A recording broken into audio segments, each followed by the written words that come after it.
This is where it gets really fun, and this is where you're going to see how much time you're going to save with these forms, with these pre-tests, practices, and in general with Google Classroom itself.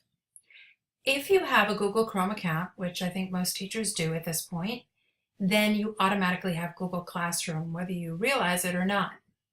So if this is an example of a Chrome page for a school, if I go up here to where I see this little array and I click on that, I'm going to see a number of choices here.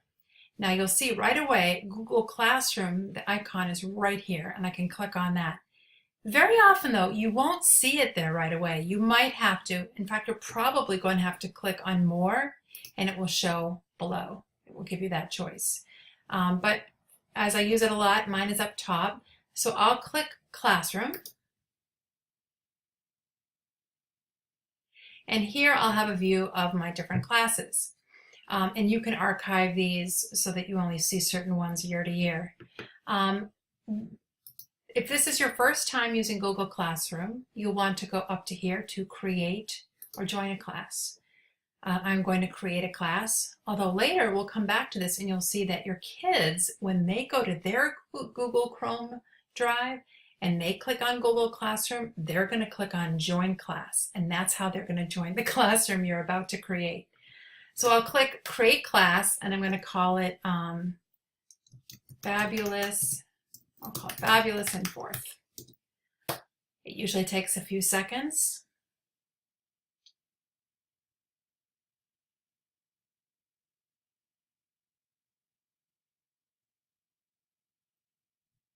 And there we go.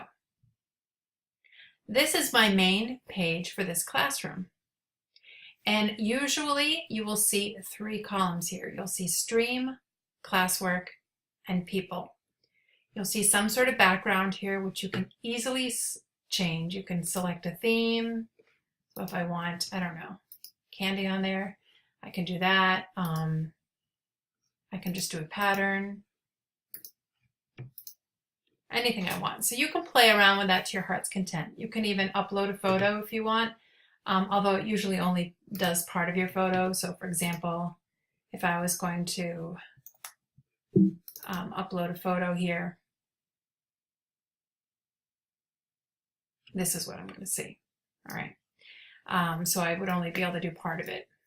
So, I could play around like that. Select my class theme. I'm not particularly crazy about that, so I usually just select a theme and move on. So I'll stick with this for now. Fabulous in Fourth. All right, now first of all, I have no students in this class. So what I need to do is I can go to People, and it shows me that I don't have any students yet. I can invite students by clicking here, and I could type in a name or email.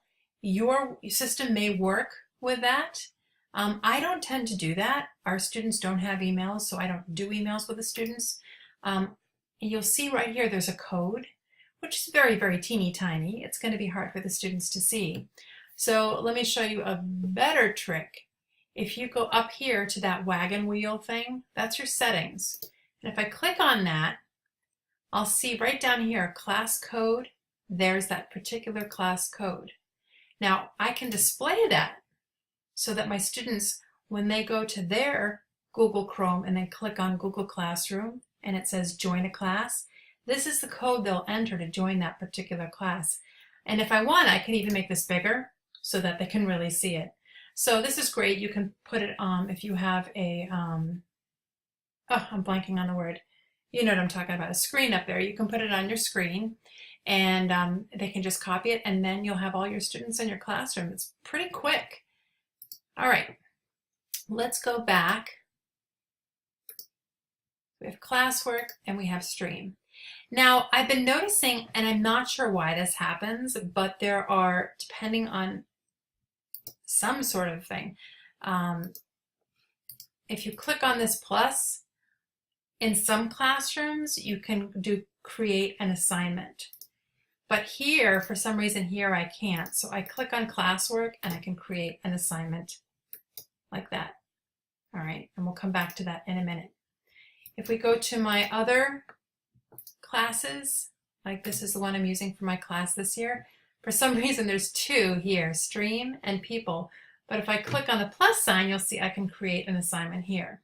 So depending on how your account is working, they're always making updates to Google Classroom. It's either going to be the plus sign where you create an assignment, or it would be that middle right there and you create an assignment. So let's just do it here. I'm going to create an assignment, and I can pick all my students, or if I had, several right here, I would click here and it would show me all my students. I can select just a few of them. So this is where all of that information about the B's and the B's and the A's comes into play, where all the tests and the practices are differentiated. This is where it really pays off. So let's say I'm going to do a pre-test for the Northeast Capitals. I want to see if they know their capitals. I'm going to click a title. I can do instructions, so I can just say, take this test, then close your computer and read a book. You can do anything you want here. I can assign points if I want to. I'm not really concerned with that. I can do a due date and a time if I want. I can select a topic. I don't have one, so I can create social studies if I want. But here's where it gets really interesting.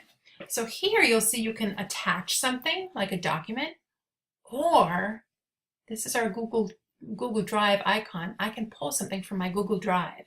Now remember, that's where we stored all of those pre-tests and practice and tests.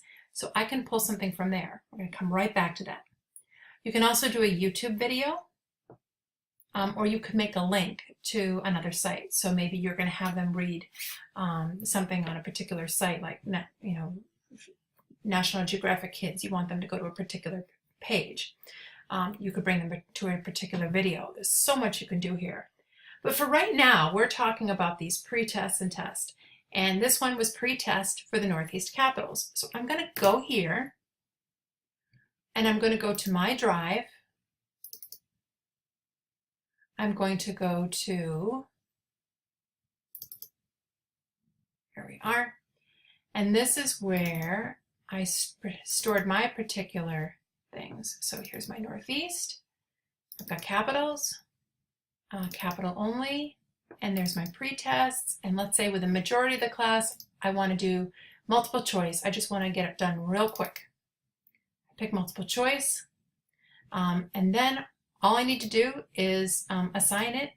I can do it now, or let's say I'm like, well, I'm going to give this tomorrow during social studies, so let me schedule this,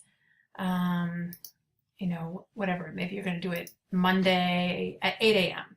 So you can schedule it for then. And that can be useful because if you have a test or a pre-test or something and you don't want it to appear over the weekend or before the test is actually going to be given, that will prevent kids from going in the weekend and taking their quiz or their test early.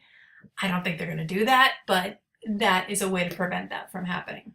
So now all your students are going to see this in their feed whenever you've scheduled it for. So this one was scheduled for August 20th at 8 a.m. and that's when it would show up in their feed. They'd click on it, it would take them to the test, and then they're just going to take it. And it's going to be really simple. You're going to get your feedback. So that's basically how you're going to give these tests and pre-tests and practices to the kids. And again, you can create, let's say you're giving most of your students one kind of test. So you were going to do one of the B tests, multiple choice, and then the other kids you were going to have an A. You can do that. You can select which students you want to have do the A's and which are going to do the B's. To them, it's all going to look the same, but you're differentiating this way, and each kid's going to get what they need in their feed. So I think you're going to have a lot of fun once you try this. If this feels intimidating, just start it with 2 or 3 students. So, within your class, if you have some downtime, maybe pull a few kids over to a table and say, I just want to try this out. This is something new I'm doing. could you try signing up with a code and just do it with a few kids so it doesn't feel so overwhelming? And you'll see that they're probably going to figure out quicker than you do. I've done this with kids before when I'm trying some new piece of technology. I'll say, I don't know how to do this. Could you help me out? First of all, I love to help. It really makes them feel powerful. And then the other part of this that's really neat is that when you do this with your whole class, you're going to have helpers now because these kids will already know how to do this. So you can say, for example, student A, B, and C have already done this. They've signed up. If you need help, if you're getting stuck with this as we're going through it together, raise your hand and one of those students will come over. So you've already got assistance all ready to go. If you have questions about this, if this isn't working for you, feel free to email me anytime at katrina@suburbansnowhite.com. I'm happy to help. And I think this is going to be a big game changer in your classroom. And I'm looking forward to hearing how wonderful it goes for you. But as I said, any questions, any concerns or anything, give me a call, or rather give me an email, and I'll get in touch with you right away. All right, take care and have fun with this. Bye-bye.